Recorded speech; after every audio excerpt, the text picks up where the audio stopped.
اور آگے چلیے، دعوت فکر ہے ہماری طرف سے۔ انجینئر مرزا نے آگے جو بات کی، پہلی بات تو یہ کی کہ امام ابو حنیفہ نے بھی یہ کہا ہے جو میں کہہ رہا ہوں کہ جی اگر میں اس موقع پر ہوتا تو حضرت معاویہ کے خلاف میں لڑتا۔ پھر آگے مرزا کہتا ہے کہ امام صاحب جو کہہ رہے ہیں تو یہ بالکل ٹھیک کہہ رہے ہیں، اس لیے کہ وہ قرآن پر عمل کرتے ہیں، اور قرآن میں یہ حکم ہے کہ باغی گروپ جو ہے ان کے ساتھ لڑنا چاہیے۔ اور پھر انہوں نے قرآن کی وہ آیت، سورہ حجرات کی وہ آیت بھی ویڈیو میں لگائی، فَإِن بَغَتْ إِحْدَاهُمَا عَلَى الْأُخْرَى فَقَاتِلُوا الَّتِي تَبْغِي حَتَّى تَفِيَّ إِلَىٰ أَمْرِ اللَّهِ۔ اور انہوں نے یہ ثابت کرنے کی کوشش کی کہ حضرت معاویہ رضی اللہ عنہ وہ باغی گروپ تھے، لہٰذا ان کے ساتھ لڑنا چاہیے تھا۔ آئیے ہم اس پر بھی آپ کو بتاتے ہیں کہ قرآن کی جو آیت انہوں نے پیش کی، آدھی آیت پیش کی، پوری آیت نہیں پیش کی۔ سورہ حجرات کی آیت نمبر 9 ہے، اور آپ حضرات میری طرف سے یہ دعوت فکر ہے، خود قرآن اٹھائیے، سورہ حجرات کی آیت نمبر 9 پڑھیے۔ اس آیت کے 2 حصے ہیں۔ پہلے حصے میں اللہ تعالیٰ فرما رہے ہیں وَإِن طَائِفَتَانِ مِنَ الْمُؤْمِنِينَ اقْتَتَلُوا فَأَصْلِحُوا بَيْنَهُمَا۔ مسلمانوں کے 2 گروپوں میں اگر قتال ہو، لڑائی ہو، تو اللہ کا حکم یہ ان کے درمیان صلح کراؤ۔ یہ پہلا حصہ ہے، پہلا پارٹ ہے اس آیت کا۔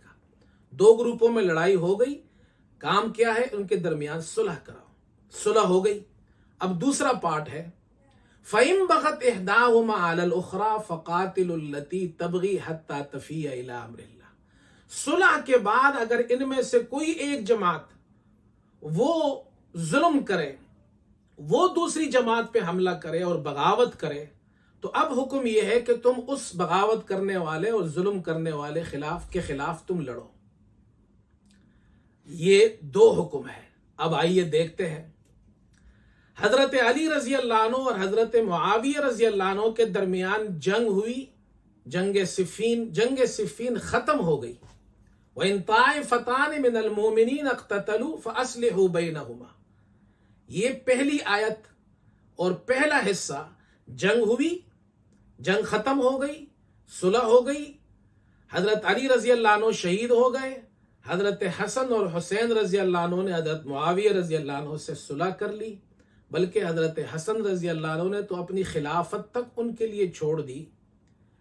جب صلح کے بعد دونوں گروپوں کے درمیان کوئی جنگ ہی نہیں ہوئی ہے، حضرت علی رضی اللہ عنہ نے نہ ان کے خلاف تلوار اٹھائی ہے، نہ انہوں نے اٹھائی ہے، تو فَإِن بَغَتْ إِحْدَاهُمَا تو اس پر تو ابھی آئے ہی نہیں ہے۔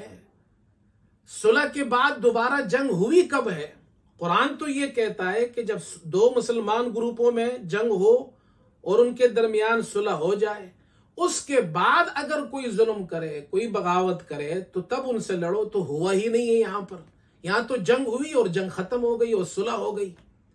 پھر آپ کیسے ثابت کرتے ہیں کہ حضرت معاویہ رضی اللہ تعالیٰ عنہ کی جماعت کو فَإِن بَغَتْ إِحْدَاهُمَا میں شامل کر رہے ہیں؟ یہ بالکل غلط ہے۔ آپ خود قرآن اٹھائیے اور قرآن کی سورہ حجرات کی آیت نمبر 9 پڑھیے، اور پھر اس بات کو خود سمجھنے کی کوشش کیجیے۔ یہ مختصر میں نے عرض کر دیا، انشاءاللہ آگے مزید بھی جو مرزا کہہ رہے ہیں نا کہ جی پرچہ آؤٹ ہو گیا اور 6 باتیں میں نے کی ہے، انشاءاللہ ہم بھی آگے مزید کچھ سوالات آپ کے سامنے رکھیں گے۔ فی الحال تو 2 باتیں ہیں، اس میں غور و فکر کیجئے۔ امام ابو حنیفہ پر جو انہوں نے جھوٹ باندھا ہے، جو روایت پیش کی ہے، ایسے شخص کی ہے، ایسا راوی ہے اس کے اندر جو نہ صرف ضعیف ہے بلکہ گمراہ کن فرقے جہمیہ سے اس کا تعلق ہے، بالکل جھوٹی ہے۔ اور جو آیت پیش کی ہے وہ آدھا ٹکڑا پیش کیا ہے جو اس حضرت معاویہ رضی اللہ عنہ پر صادق ہی نہیں آتا۔ آپ جب تک سوچئے، اللہ تعالی ہم سب کو صحیح راستے پر چلنے کی توفیق عطا فرمائے۔ وآخر دعوانا ان الحمد للہ رب العالمین۔